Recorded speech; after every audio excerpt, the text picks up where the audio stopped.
Most exclusive season గా చెప్పుకున్న ఈ ఐపీఎల్ సీజన్ ఫైనల్ మ్యాచ్ మాత్రం చాలా మోస్ట్ డిజాస్టర్ గా నిలిచింది. ఈ సీజన్ మొత్తం అద్భుత బ్యాటింగ్ తో రికార్డులను కొల్లగొట్టిన హైదరాబాద్ జట్టు కనీసం 150 పరుగుల స్కోర్ ని కూడా కోల్కతాకి నిర్దేశించలేక చాలా చెత్త ప్రదర్శనతో నీరసం తెప్పించింది. ఎస్ఆర్హెచ్ కేవలం 113 పరుగులు మాత్రమే చేసి కోల్కతా చేతిలో 8 వికెట్ల తేడాతో ఓడిపోయి టైటిల్ ని చేజార్చుకుంది.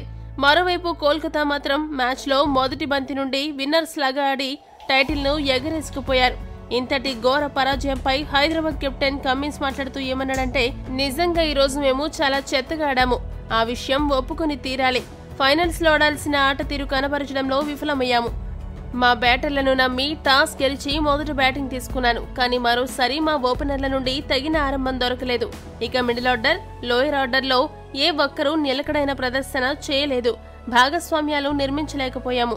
అదే ఈ రోజు మా ఈ స్థితికి కారణమైంది. అయితే క్రికెట్లో కొన్నిసార్లు ఏది మనకు కలిసి రాదు. అంత మాత్రాన మనం ఇప్పటివరకు చేసిన కష్టాన్ని, కృషిని మర్చిపోకూడదు. మేము ఫైనల్ వరకు రావడానికి మా జట్టు మొత్తం ఎంతో మెరుగైన ఆటని ఆడడం జరిగింది. దాన్ని మెచ్చుకోవాలి. ఇక కోల్కతా బౌలర్లు కూడా మాకు ఎక్కడా కోలుకునే అవకాశం ఇవ్వలేదు. ఈ రోజు వారి బౌలింగ్ నిజంగా చాలా భయంకరంగా ఉంది.